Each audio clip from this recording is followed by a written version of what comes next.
sempre fazemos, com a leitura do Evangelho e a prece, e em seguida nós passamos a palavra para o expositor da noite. Eu queria convidar, de repente, não sei se vocês estão ouvindo bem ali, se vocês quiserem sentar mais próximos, sintam-se à vontade. Também, se quiserem manter o lugar ali, pode ficar à vontade. Bueno, o capítulo 16, não se pode servir a Deus e a Mamon. O item 9, a verdadeira propriedade. Verdadeiramente, o homem só possui como sua propriedade o que pode levar deste mundo, o que encontra ao chegar e o que o deixa ao partir.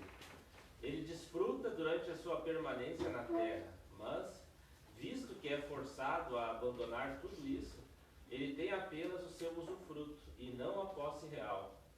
Então, o que é que ele possui? Nada do que é para o uso do corpo, e tudo o que é para o uso da alma. A inteligência, os conhecimentos, as qualidades morais.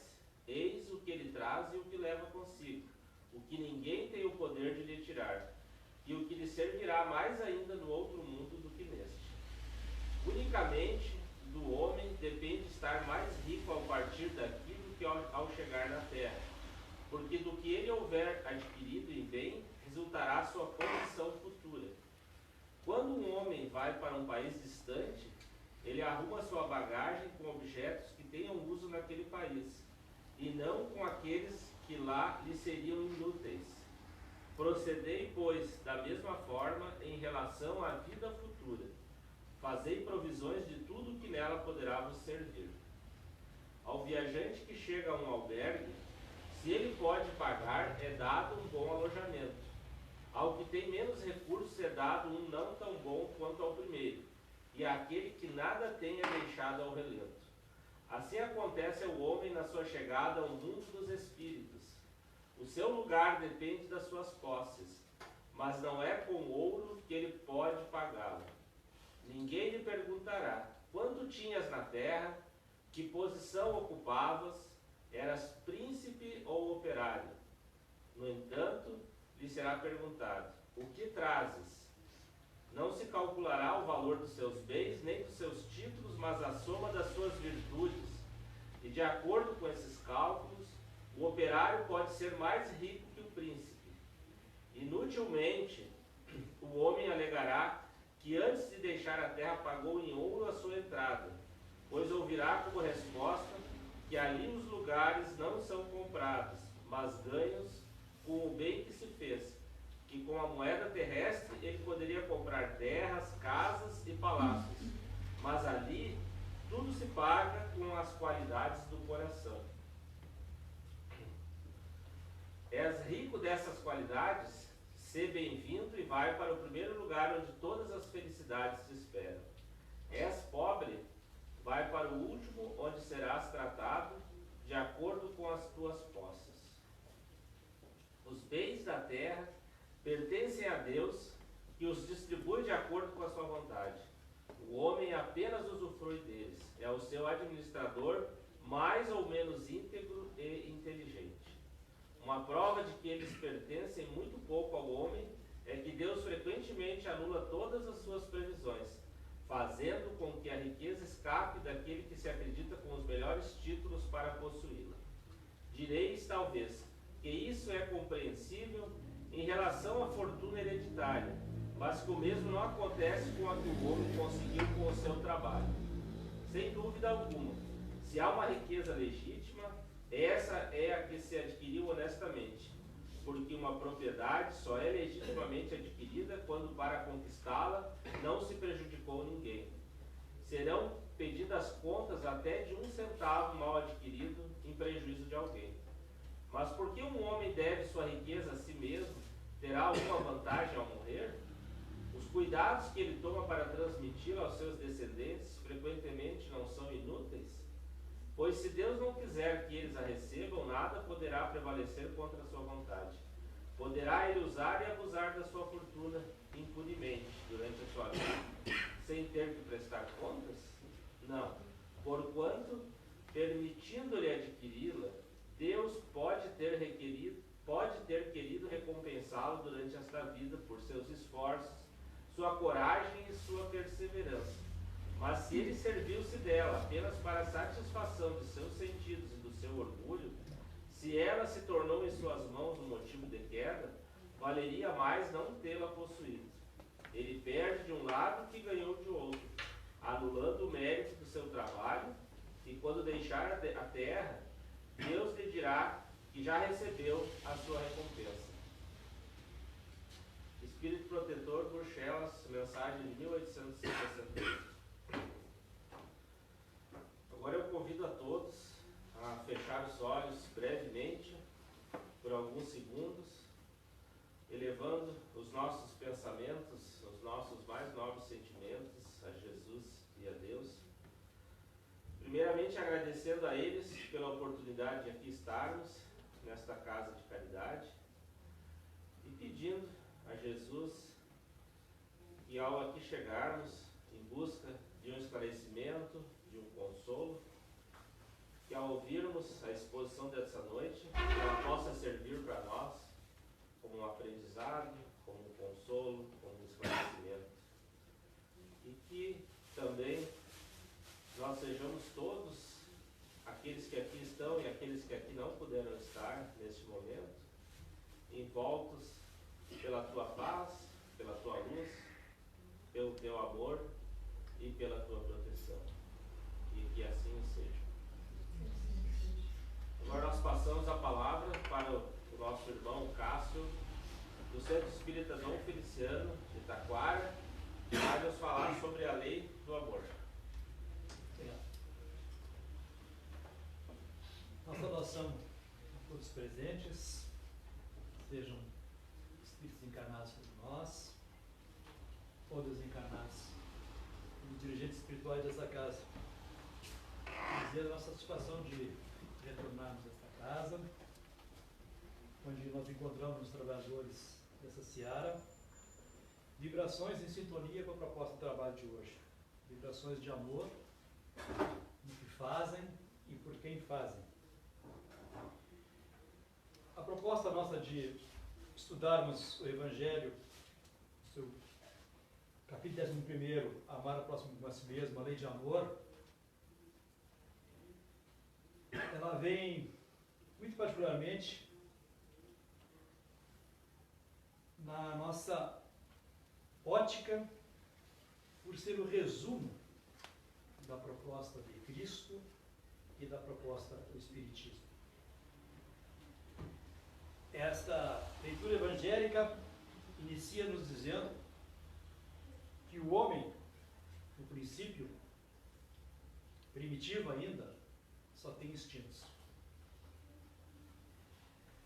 Mais avançado e corrompido, tem sensações, emoções. E mais evoluído, tem sentimentos. Este é o verdadeiro degrau nosso na nossa caminhada evolutiva. Estejamos nessa encarnação ou na eternidade.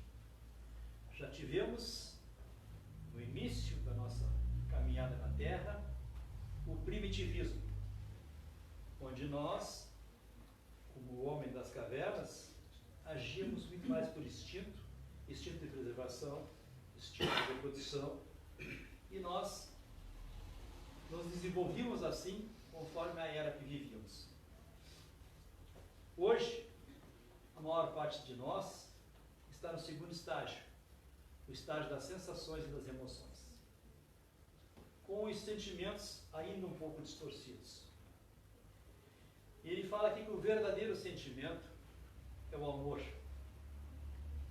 na seu mais alto grau de evolução. O amor verdadeiro, e não no sentido vulgar. Nós ainda praticamos o amor num sentido muito pessoal. O amor ainda carnal, atração de sexos. O amor dentro da núcleo familiar nosso. Amamos e defendemos de unhas e dentes o que é nosso, o que achamos ser nosso. E a leitura do Paulo nos trouxe também essa visão de que que nada que nós temos na Terra é nosso, nós estamos apenas de passagem, em caminhada, em transição. E nós temos essa ideia do meu pai, da minha mãe, do meu filho, da minha mulher, do meu marido, como fosse posse nossa, e por isso nós lutamos de unhas e dentes, mas não temos essa visão que a leitura nos traz do amor à humanidade. O amor no seu mais alto grau, de considerarmos todos nós na mesma situação evolutiva e parceiros de viagem. E olharmos para o nosso próximo indistintamente, tenhamos afeição ou não, com um olhar amoroso, com o olhar da compreensão, da aceitação e, inclusive, do perdão. Muitas vezes por termos alguns confrontos, algumas dificuldades de convivência. Então, na realidade, nós somos muito egoístas ainda na nossa visão de caminhada evolutiva. Penso em mim, penso naquele que está do meu lado, mas o mundo aí fora, os problemas são do mundo, não me dizem respeito. E muitas das vezes, nós somos surpreendidos por situações que não estavam na nossa previsão, se apresentam a nós situações diversas de aproximação de pessoas no seio familiar, que nos trazem às vezes um desconforto, uma dificuldade de questão, mas que são apenas reencontros reencarnatórios necessários na nossa caminhada. E a gente vê às vezes assim, essa dificuldade de convivência, no olhar ao próximo, né? Nessas questões de pessoas que chegam, nora, genros, adoções. Muitas vezes quem adota tem um gesto supremo de amor, mas muitas vezes a família não tem essa visão clara disso, não enxerga dessa maneira, enxerga um nível competitivo. Então, o meu convite hoje, vou dizer isso no final, mas já vou iniciar agora dizendo isso, é aos senhores mudarem o olhar do amor. Começarem a enxergar um pouquinho mais longe em relação ao que nós somos e o que nós estamos fazendo aqui. A minha família, tem inclusive no Evangelho, já falamos alguma vez aqui, a minha família de hoje é uma família necessária, é uma família importante para nós, é uma família que nos traz ensinamentos, mas que ela tem como objetivo criar laços afetivos. Só permanecerão conosco, nossa caminhada, aqueles que nós conseguimos ter esse olhar amoroso um pouco acima da materialidade. Muitos que passam na nossa caminhada são apenas membros da família corporal e não da família espiritual, que é a verdadeira família e a que permanecerá por todos os tempos. Eu sempre faço uma proposta reflexiva nessa questão dos encontros de convivência nossa, dizendo o seguinte: nós pensamos muitamente nas partes negativas, nas questões de aqueles espíritos que nos perturbam e tal, mas em cada encarnação nossa, se nós tivermos um relacionamento afetivo, 10, 15, 20 pessoas, imaginem na nossa caminhada eterna quantas encarnações tivemos, quantos espíritos são da família afetiva nossa, da família espiritual nossa. E estão neste momento zelando por nós. Então, na realidade, a proposta é sempre essa: tornar, seja quem for, que esteja na minha convivência, um membro da minha família espiritual. Mas para isso, eu preciso vibrar o meu coração no mais alto grau de sentimento de amor. Não esse amor no sentido vulgar. E, por isso mesmo, essa nova leitura nos fala sobre isso, que o Espiritismo nos traz uma segunda proposta dentro dessa questão do progresso, que é a lei de reencarnação. Nós vamos reencarnar variadas vezes para convivermos com todos e podermos formarmos essa família afetiva que se perdurará por toda a eternidade. Essa semana eu tenho a proposta de fazer um estudo amanhã na nossa casa, em relação à família, e eu estudava um vídeo de programação reencarnatória.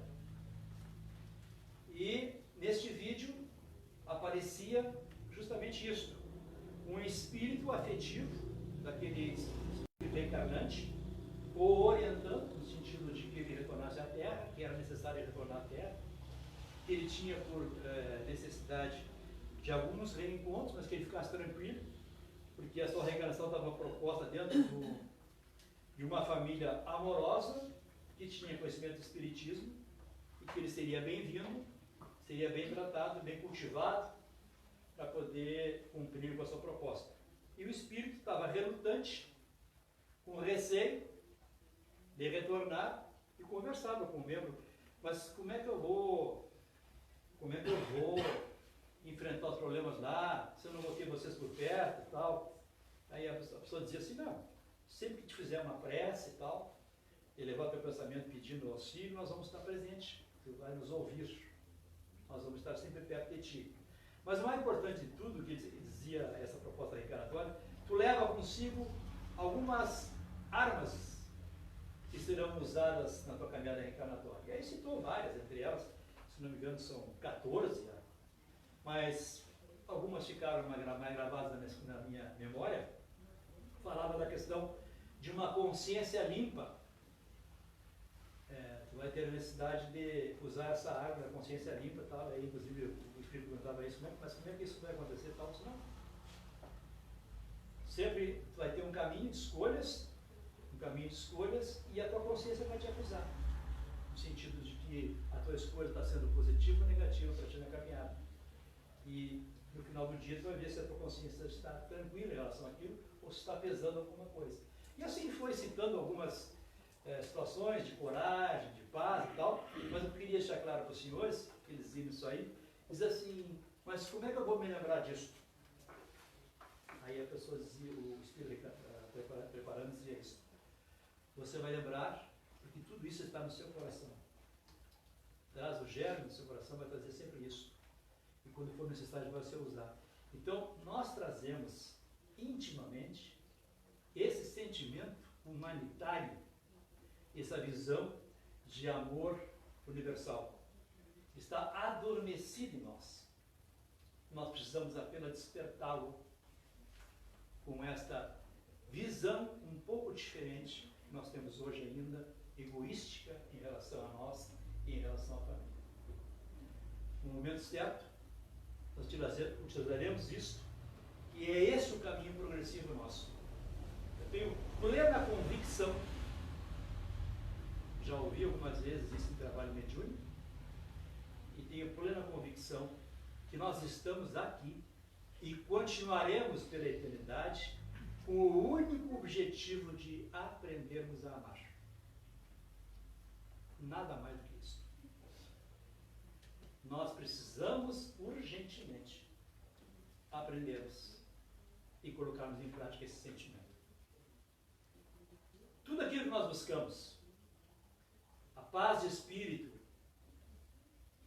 a ausência de problemas, vai acontecer quando eu amar plenamente a todos.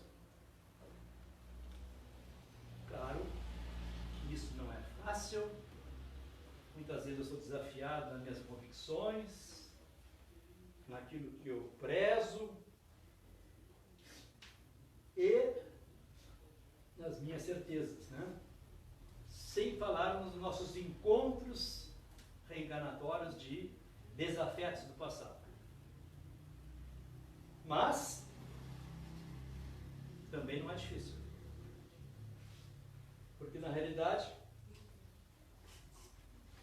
é a proposta de nos colocarmos no lugar do outro. De antes de pensarmos em nós, pensarmos no próximo. E é uma proposta bem tranquila em relação a isso. É uma questão de exercício. Tudo na vida é prática, tudo na vida é repetição. Quanto mais eu o fizer, mais se tornará patrimônio meu. Os senhores que têm alguma profissão qualquer que seja aí, possam lembrar disso. Quanto mais eu repito aquela ação, mais ela se torna verdadeira para mim e eu faço com naturalidade. A gente conversa sempre nessa questão na nossa casa, entre trabalhadores, de que vai chegar um dia que eu não vou nem pensar para exercer o amor. Vai ser natural em mim. Vai ser natural em mim. Esse dia vai chegar. Não sei quando. Mas eu vou exercer esse amor naturalmente. É para isso que nós caminhamos. Então não vou nem precisar pensar fazer esse exercício. Hoje em dia, eu tenho que me despir de uma série de coisas para poder atender esse olhar amoroso ao próximo. Inicialmente, do meu egoísmo, da minha condição de que eu sou o melhor, de que eu sou o certo, que sou eu que preciso disto, e não tenho esse olhar em relação aos demais. Então, essa proposta de se colocar no lugar do outro é um exercício diário. Inicia-se nessa relação pai e filho que está aqui. Eu estou na minha casa, sozinho, pensando tal, e vou pensar, o que poderia estar precisando fulano? Será que ele não está precisando do meu apoio, da minha presença? Então é só começar a pensar no outro antes de mim. Eu tinha agora um programa para fazer, tinha um futebol, uma novela, um filme, sei lá, escolho o programa para fazer do meu gosto. Mas o que está precisando? Quem está na minha relação, e muitas vezes com mais dificuldades do que eu, pela própria caminhada. É um exercício. Quando eu começo a pensar no próximo antes de mim, isso vai se tornar automático. E eu vou procurar atender inicialmente as exigências daquelas pessoas que têm mais necessidade do que eu. E eu começo, inclusive, a ver diferente esse próximo que está aí necessitado na minha caminhada, seja ele parente ou não. É tão difícil, né, esse julgamento de quem é que precisa de alguma coisa e o que precisa. No momento que eu começo a ter esse exercício, isso se tornar mais claro para nós, como esse irmão que preparava a reencarnação dizia, está no teu coração. No momento certo, tu vai saber usar essas armas. Então, quando nós começamos a exercitar naturalmente esse sentimento mais nobre, o nosso coração por si só, a nossa razão, a nossa consciência vai nos mostrar os caminhos. O grande desafio nosso é permanecermos nesta vibração, permanecermos nessa proposta. Porque nós temos muito essa questão de que eu vou na casa espírita, ouço alguém falar, vou no movimento paterno, alguém me diz alguma coisa e eu saio imbuído daquilo. Aí eu faço 1, 2 dias, uma caminhada, né, Paulo?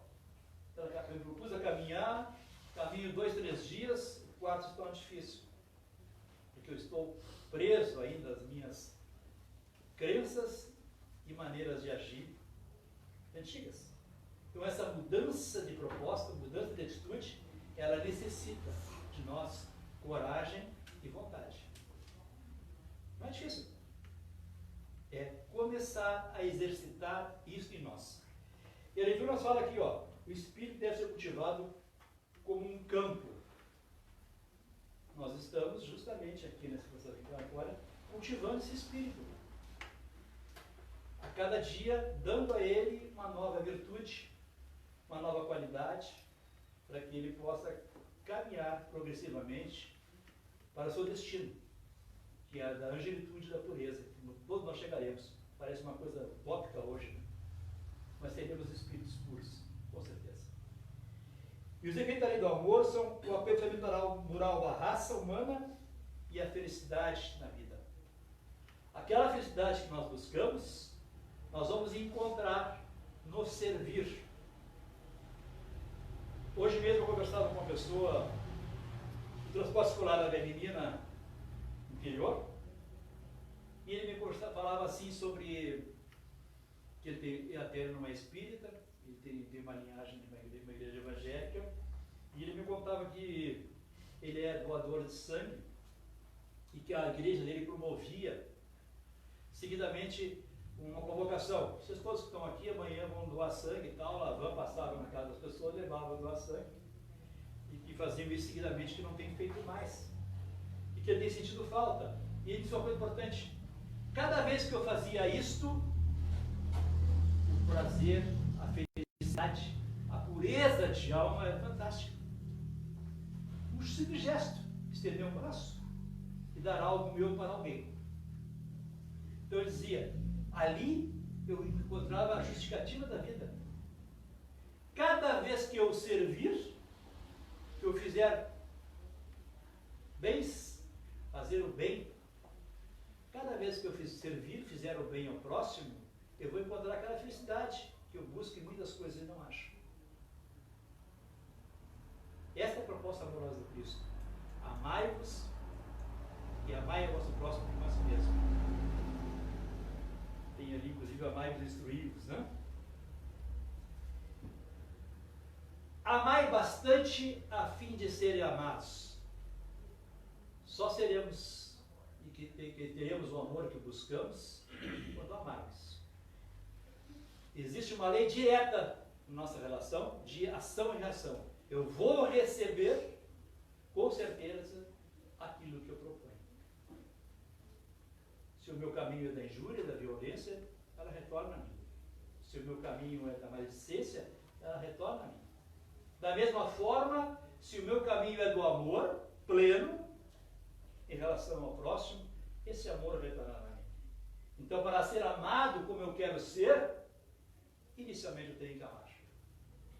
Sem amar, eu não conseguirei ser amado.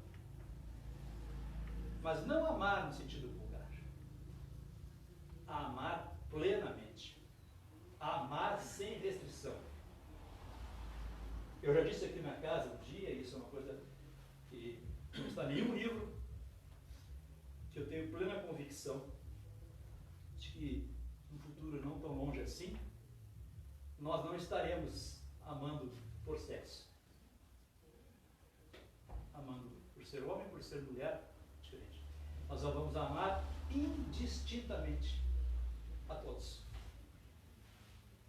E a questão sexual ficará no segundo plano. Esse é o caminho evolutivo que está à nossa frente em relação à evolução do espírito. Conseguiremos amar a todos, independente dessa questão de sexo. Até porque o espírito não tem sexo.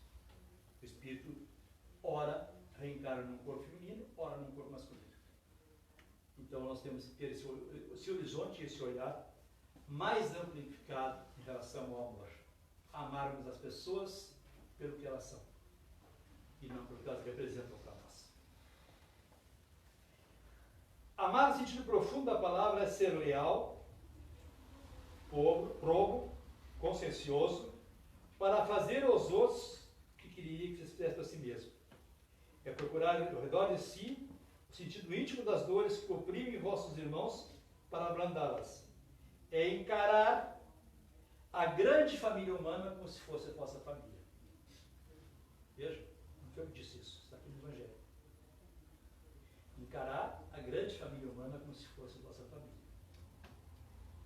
E abrandar as dores de quem está à nossa volta. Independente de ser da nossa família corporal de hoje. Daquelas pessoas que estão ao meu redor. Eu já conversei com os senhores sobre isso. O meu pai tem uma caminhada na casa espírita, hoje desencarnado. Um dos grandes conflitos que existia no nosso lar, assim, que eu visualizava às vezes assim, é que meu pai não olhava quem batesse a sua porta, ele atendia de uma maneira ou de outra. Ora com alimento, ora até com os vícios, com cigarro, com coisas assim, com dinheiro, o que fosse, tá? E aquilo causava uma certa conturbação na família, mas está fazendo isso, tal. Disse, não me interessa, não interessa. Ele está necessitado, eu posso, então, se ele vai fazer bem ou mal, esse é um problema difícil que a gente tem hoje. Eu por exemplo, tenho essa dificuldade. Em sinaleira, de ver pessoas assim pedindo, então eu fico, estou ajudando, estou prejudicando, como é que eu vou fazer, como é que eu vou me comportar. Então eu tenho dificuldade em relação a isso ainda. Mas esse espírito que foi meu pai nessa encarnação não tinha esse problema. Ele não olhava quem, e simplesmente ele dava, embora a família não entendia muito bem aquilo. Já estava talvez num patamar um pouquinho mais evoluído que o nosso. Mas é essa a proposta, né, de nós mudarmos. E quando eu coloco no meu lugar do outro, quando eu consigo sentar e ver as necessidades do outro, eu começo a dar um sentido de tudo aquilo que a gente prega, em termos de caridade, em termos de compaixão, em termos de gratidão pela vida.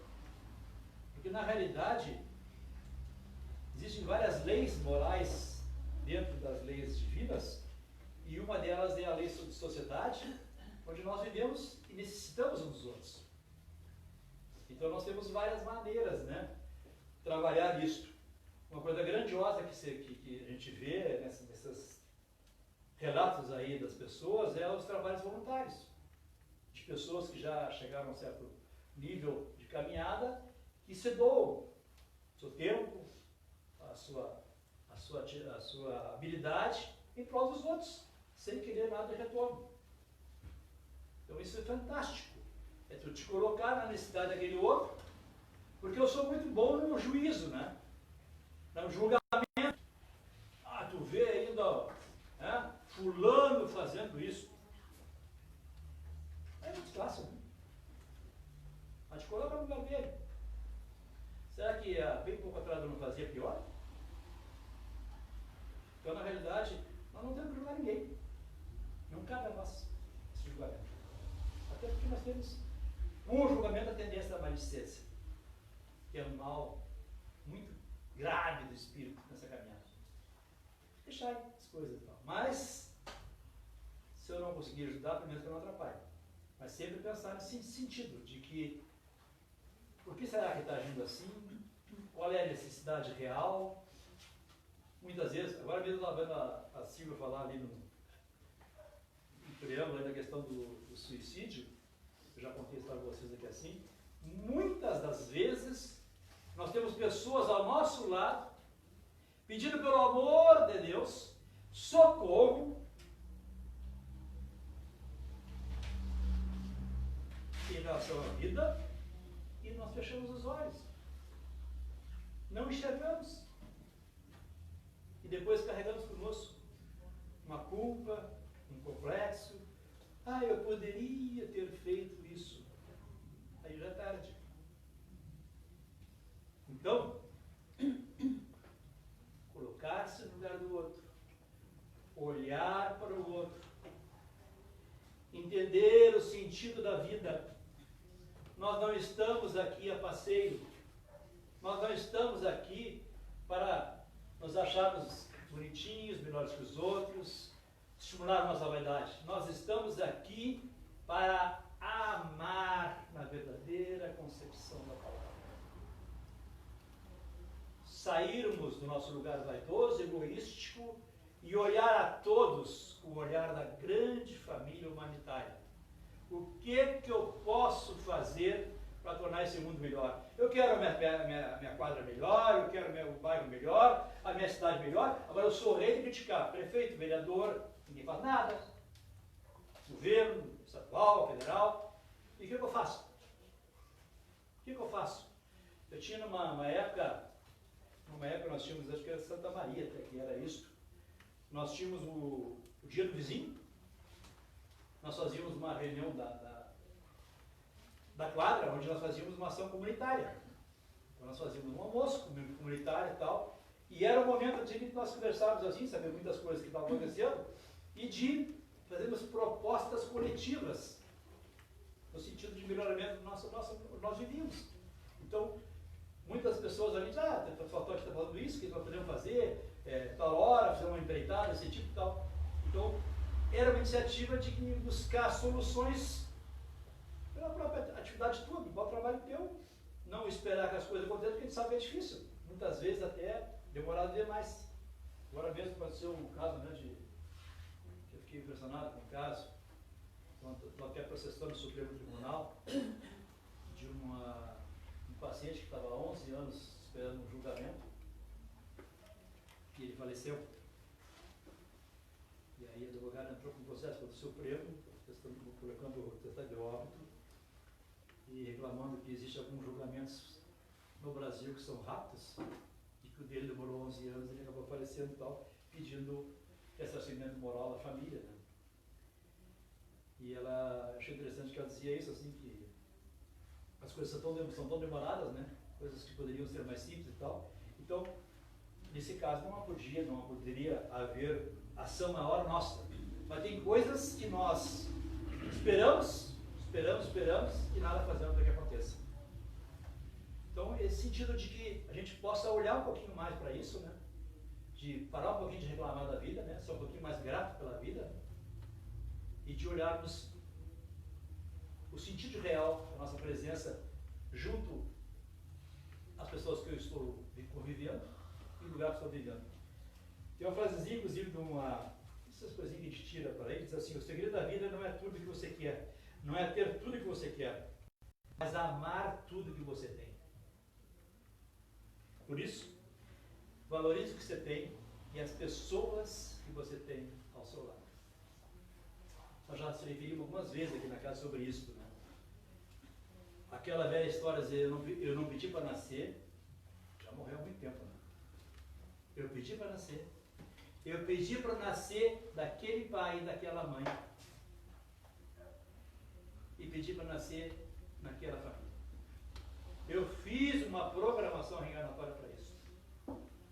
Porque são as pessoas certas, no lugar certo, para tudo aquilo que eu me propus nessa reencarnação. Para isso, eu preciso mudar este meu olhar. Para isso, eu não posso me achar a cereja do bolo, e sim eu sou a farinha que constrói esse bolo. É para isso que eu estou aqui, para amar, mas amar em plenitude. Quem Deus colocou na nossa caminhada para ser amado, ajudado e crescer junto conosco. Então, convido os irmãos para fechar novamente nossos olhos e agradecer a esse Pai amoroso, justo e bondoso. Inicialmente, Pai, por mais esse dia na nossa caminhada reencarnatória, mas especialmente, Pai, pela família que eu tenho que construir nesta encarnação. Eu possa, Pai, humildemente cumprir os objetivos propostos quando vim a este planeta e tornar-me um espírito melhor, especialmente exercitando o amor que teu filho nos ensinou há 2000 anos atrás. Que possamos sair daqui, Pai, fortificados nessa fé que adotamos na nossa caminhada, mas especialmente proposto a nos tornarmos pessoas melhores na plenitude de teu amor. Muita paz a todos. Que assim seja. Que assim seja. Nós agradecemos então ao Cássio pela sua exposição, né? E agora em seguida a gente vai passar para os passes para aqueles que assim desejarem, e aqueles que têm passe isolado aguardem tudo aí para o final, tá, pessoal? Mais um